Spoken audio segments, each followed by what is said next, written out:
Olá pessoal, tudo jóia? Eu de novo aqui, professor Rodrigo Cavaleiro Rodrigues, estudando licitações. E a gente vai estudar agora o procedimento de licitação e, consequentemente, a sua possibilidade, né, de anulação e também de revogação deste procedimento. Vamos lá então para o procedimento de licitação. Temos duas fases, uma fase interna e uma fase externa. Na fase interna, pessoal, nós temos os atos que são condicionais à abertura do certame, o que significa uma autoridade, a autoridade daquele órgão, então daquela unidade administrativa, aquela autoridade vai decidir pela realização de uma licitação porque essa autoridade deseja efetuar uma compra. Claro que nós estamos aqui simplificando bastante, porque se uma autoridade determina a abertura de uma licitação, é porque muito antes existiu uma discussão sobre esse assunto que culminou na inclusão no orçamento do município, do estado, da União, o que for, uma inclusão no orçamento de um crédito necessário para aquela obra. Não é assim, tá? Para obra, serviço ou compra. Não é assim, o diretor do órgão resolveu comprar algo. Não é assim. Um ano antes, quando se foi montado o orçamento, né, o projeto de lei orçamentária, essa ideia já teve que ter aparecido. Olha, a gente vai precisar reformar o prédio tal, contratar um serviço tal, porque é crime de responsabilidade, é ato de improbidade também, fazer despesa fora da previsão orçamentária. Beleza? Isso tudo está na fase interna. Então a fase interna é essa definição, a verificação do crédito orçamentário, o que é que eu quero comprar, contratar, construir, para então dizer: faça-se um edital e publique-se. Tudo isso são autoridades que tomam a decisão. Daí, publicado o edital, ou enviado a carta-convite, começa a fase externa, que é a disputa entre os interessados em contratar. Então, a administração quer vender algo, né? Não sei como é que é a tua vida aí, mas tipo assim, eu odeio quando eu estou no shopping, passeando, tá? Geralmente eu entro no shopping porque eu estou indo para o cinema, tá? Geralmente é isso. E às vezes é engraçado que tem vendedor que pula de dentro da loja na tua frente, não é? É que os fornecedores de serviços e produtos, eles querem vender, gente, eles querem vender. O que faz a administração? Organiza isso, tá? No shopping às vezes é desorganizado, cara. Eu detesto, o cara pula na minha frente, eu saio desviando assim, não é? A administração publicou o edital, começou a fase externa. Daí vai dar um prazo para todo aquele que queira vender, que queira contratar, chega junto aí apresentando sua habilitação ou seu registro cadastral, o que for. Essa fase externa que nos interessa aqui, pessoal. Resumindo novamente, como é que é o procedimento de licitação? Temos esse ato convocatório que pode ser um edital. Geralmente é um edital. Só na modalidade convite que eu tenho uma carta convite. Daí eu tenho a fase da habilitação, que é extremamente complexa na concorrência. Na tomada de preço, ela é pré-existente. Lembra que a tomada de preço é destinada aos pré-cadastrados. Tá? A fase de habilitação. Na sequência, as propostas serão classificadas e julgadas. O ato convocatório foi determinado pela autoridade administrativa. A habilitação, classificação e julgamento, a gente vai ver na sequência, são de competência de uma comissão de servidores, uma comissão permanente de licitação. Quando eles terminam o julgamento da proposta, eles enviam, determinam o retorno para a autoridade que mandou licitar. Essa autoridade verifica se tiver tudo jóia, tudo certinho com o procedimento, homologa o procedimento e determina a adjudicação do objeto contratual ao vencedor. Essa comissão: habilitação preliminar, a inscrição em registro cadastral, sua alteração, cancelamento e propostas serão processadas e julgadas por uma comissão permanente. Essa comissão permanente ou especial. Especial porque alguns órgãos públicos não fazem licitação com frequência, então não tem motivo para ter uma comissão permanente. Daí terá uma comissão especial. Mas sempre vai ter que ter uma comissão para analisar da habilitação, classificação e julgamento de propostas. No mínimo de 3 servidores, tá? Sendo no mínimo 3 membros, sendo 2 deles servidores qualificados pertencentes aos quadros dos órgãos da administração responsável pela licitação.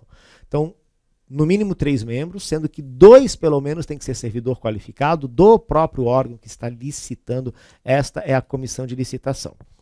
No caso do convite, a comissão de licitação ela pode ser substituída por um único servidor. O convite é para contratos de valor menor, Pequenas unidades administrativas, vamos então entender pequenos órgãos, pequenos municípios, por exemplo.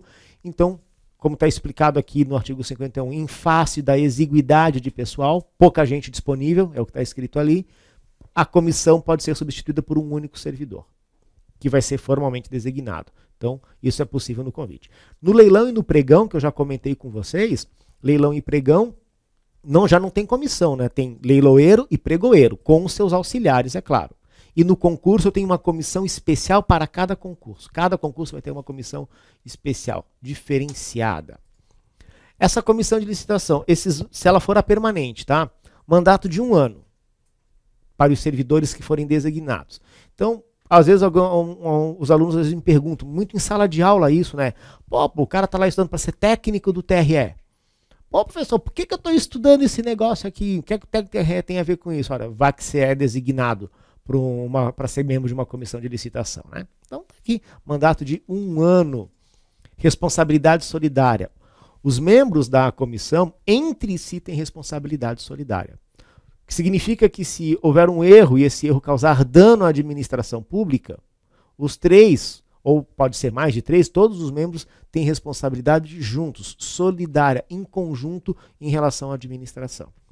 Se por acaso a comissão vai tomar uma decisão e um dos membros está vendo que a decisão é errada, para que ele não tenha responsabilidade solidária futuramente, ele tem que constar em ato, ou seja, vai formalmente escrever que não concorda com a decisão tomada pela comissão, que votou contrário àquilo e que ele não concorda dando os motivos, né? Basicamente está dizendo, olha, vai dar encrenca no futuro. É a única forma de escapar da responsabilidade solidária de todos os membros, tá? Concurso eu já falei que tem uma comissão especial, leilão, leiloeiro, pregão, pregoeiro. O ato convocatório é edital ou carta convite, acho que eu já deixei bem claro isso, né? Todas as modalidades têm edital, exceto o convite, que tem uma carta convite que é enviada para, no mínimo, 3 convidados para participarem daquele certame, daquela competição. O edital. Se você quiser saber o que deve conter um edital, é o artigo 40 da Lei de Licitações. Mas é basicamente o seguinte, um preâmbulo, um texto e um fecho, com vários anexos. Esse texto é bem extenso, porque o edital tem que trazer todas as regras do objeto que se deseja contratar, então da compra do serviço, da obra. Então tu imagina um edital para a construção de uma ponte, de um viaduto. Tem que ter todos os detalhes daquilo que se quer contratar, tem que ter toda a planilha de custos, né? Então o crédito orçamentário, a planilha de custos, e tem que ter com exatidão todas as regras de julgamento. Então, os editais de licitação costumam ser extensos. Tá? O edital de licitação pode ser impugnado por qualquer cidadão 5 dias úteis antes da abertura dos envelopes de habilitação e pelos participantes licitantes até o 2º dia útil à abertura dos envelopes de licitação. Decisão do recurso em 3 dias, se procedente, os prazos são reabertos. Os prazos para o quê? A habilitação. Então, olha só que interessante. Qualquer cidadão pode impugnar o edital de licitação, pessoal. Essa habilitação aí, então, que na concorrência ela é bem completa, bem extensa, na tomada de preços é pré-existente, no pregão é feito só do vencedor, eu só exijo do vencedor, e a concorrência fica chato porque essa habilitação é exigida de todos, no início. Tá? A habilitação ela vai ser jurídica, significa trazer os documentos que demonstrem a personalidade e a capacidade. Então, a pessoa jurídica, todos os documentos da pessoa jurídica, contrato social, estatuto, a prova que os sócios, os donos da empresa existem. Então, a prova de existência, daquela existência e capacidade das pessoas que estão concorrendo ou que compõem aquela empresa. Qualificação técnica, inscrição profissional, aptidão para desempenho de atividade. Então, uma empresa, uma empreiteira, está concorrendo a uma obra. Não tem como fazer isso sem engenheiro. Tá? Então, ela tem que demonstrar quem são os profissionais da sua empresa que têm a qualificação técnica, incluindo a inscrição profissional, ou seja, o CREA, como por exemplo, né, a inscrição profissional, e que aquilo seja apto para o desempenho da atividade. Tá? Qualificação econômica financeira, balanço patrimonial, certidão negativa de falência. A administração não vai contratar com uma empresa que esteja ameaçada de quebrar, de falir. Por quê? Porque se ela falir no meio da execução da obra, a obra vai ficar parada. Então, eu não quero contratar com essa empresa. regularidade fiscal e trabalhista. Então, teu CPF, quer dizer, o CPF dos donos da empresa ou da pessoa física que concorre junto com o CNPJ, tudo certinho, beleza? Não tem dívida fiscal, não tem dívida condenada, transitada, julgada no direito, na justiça trabalhista. Então, se tiver dívida, não pode participar da licitação, tá? E também não pode desrespeitar as regras de trabalhos para menores de 18 anos. O menor de 18 anos, ele não pode ter trabalho noturno, ele não pode ter trabalho perigoso, nem trabalho insalubre. E o menor de 16 não pode trabalhar. Então não pode desrespeitar as regras que estão no artigo 7º da Constituição Federal sobre o trabalho de menores de 18 anos. Isso aqui é habilitação, tá? Então ela é bem complexa. Na concorrência, todos têm que apresentar isso. Tomada de preço, você já fez isso e obteve o registro cadastral. Pregão, só o vencedor vai fazer isso ao final. O pregão é muito mais prático nessa hora, né, gente? O registro cadastral é isso que eu estou falando para vocês, né? O registro cadastral, você pode pegar essa documentação toda e entregar na administração pública, e a administração pública verifica e te dá um certificado de registro cadastral que vai valer por até 1 ano. E você usa aquilo para se habilitar nas tomadas de preço, mas pode usar também para se habilitar nas concorrências. Tá? Bem tranquilo aqui a tomada de preço. Desculpa, o registro cadastral, que é para tomada de preço, mas pode ser usada em qualquer modalidade de licitação, gente. Procedimento, vamos lá, procedimento então. Primeiro, eu vou abrir os envelopes contendo habilitação. Isso ocorre na concorrência. Aqueles que forem inabilitados, ou seja, como é que a empresa faz? A empresa pegou o documento da habilitação, os documentos, e fechou no envelope, ele está lacrado. A proposta que a empresa quer fazer também está no envelope, lacrado. Então, o envelope com a habilitação e o envelope com a proposta. Entrega primeiro o envelope com a habilitação, ele vai ser aberto na data que foi marcada no edital. Abriu o envelope e verifiquei que a pessoa não cumpre as regras da habilitação. O que a gente vai fazer? Inabilitar. Então ela está fora da disputa e será devolvido para ela o envelope contendo as propostas. Como? Lacrado. Eu não vou abrir o envelope daquela empresa, tá ok? Vou abrir o envelope apenas dos habilitados. Gente, esses prazos mínimos, vou passar bem rápido aqui, esses prazos mínimos são entre publicação do edital ou envio do convite e a data marcada para recebimento das propostas. Tá? Então nota aqui, para concorrência eu tenho prazos maiores, para convite, prazos menores, tomada de preço está ali no meio. Tá? Aqui eu só vou mostrar para vocês. Cai em concurso isso? Eventualmente sim. É bom saber que os prazos entre edital e recebimento das propostas são menores para convite, para pregão e maiores para concorrência. E que a tomada de preço está no meio. Isso sim é bem importante saber, gente. Essas propostas devem ser firmes, ou seja, sem reservas, ajustadas, ou seja, ajustadas com ato convocatório, e sérias, exequíveis. O que é uma proposta firme? Eu estou dizendo que eu estou apresentando a minha proposta de contrato com a administração e ela não tem condição alguma. Porque uma proposta que não é firme é aquela assim, poxa, olha, eu quero fazer isso, mas se chover eu não apareço. Isso não é uma proposta firme. Então, a proposta não pode ter nenhum tipo de reserva, nenhum tipo de condicionamento. Ela tem que estar plenamente ajustada com o ato convocatório. Se a administração pública quer comprar canetas, você não pode fazer uma proposta tentando vender lápis e justificando que lápis é melhor que caneta. Não interessa, se está caneta no edital, a tua proposta tem que estar de acordo.